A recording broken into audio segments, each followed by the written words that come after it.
কেন জানি না দুপুর ৩টে বাজলেই মন আর বাড়িতে টেকে না। তাই তো আমি চলে এলাম এই আমাদের লোকাল গ্রাউন্ড, ক্রিকেট গ্রাউন্ডে।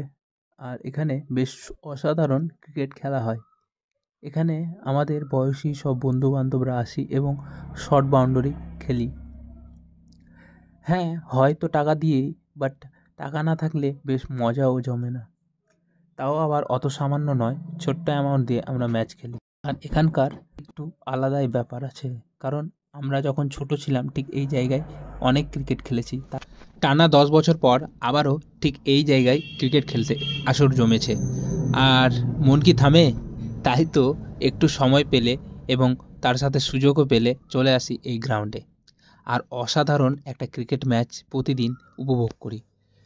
এখন বড় হয়েছি, আর তেমন সময় থাকে না, কিন্তু তবুও চেষ্টা করি যাতে এখানে এসে একটু সময় কাটানো। কারণ মাঠে যে সুখটা আছে হয়তো আর কোথাও গেলে পাওয়া যায় না। তো চলুন এবার উপভোগ করি এই গেমটা।